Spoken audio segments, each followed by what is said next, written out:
നമസ്കാരം, പെട്ടന്യൂസ് ക്യാപ്സ്യൂളിലേക്ക് സ്വാഗതം. പവൻ ഗോൾ തിരൂർ. ചേലേമ്പ്രയിൽ നിന്ന് ഇന്നലെ കാണാതായ 10 വയസ്സുകാരന്റെ മൃതദേഹം പുഴയിൽ കണ്ടെത്തി. ചേലേമ്പ്രയിൽ പാറയിൽ പൊറ്റമ്പൽ സ്വദേശി മുഹമ്മദ് ഫാദിലിന്റെ മൃതദേഹം പുല്ലിക്കടവ് പുഴയിൽ നടത്തിയ പരിശോധനയിലാണ് ലഭിച്ചത്. Mayuri furniture, electronics, home appliances, Thazhepalam, Tirur.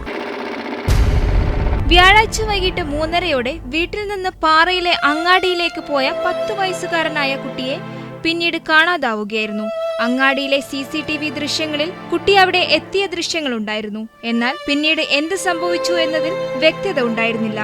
ഇന്നലെ വൈകിട്ട് മുതൽ ബന്ധുക്കളും നാട്ടുകാരും അന്വേഷണത്തിലാണ്.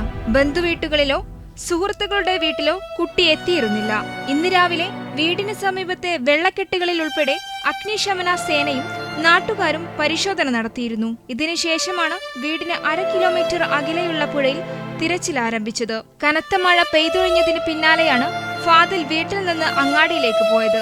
അതിനാലാണ് വെള്ളക്കെട്ടുകളിൽ പരിശോധന നടത്തിയത്. അങ്ങാടിയിലെത്തിയ ഫാദിൽ പിന്നീട് എങ്ങോട്ട് പോയി എന്നത് നാട്ടുകാരെ കുഴക്കിയിരുന്നു. 5ാം ക്ലാസ് വിദ്യാർത്ഥിയായ ഫാദിൽ പുതിയ അധ്യയന വർഷത്തെ തയ്യാറെടുപ്പുകളിലായിരുന്നു.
ന്യൂസ് ഡെസ്ക്, വെട്ടം.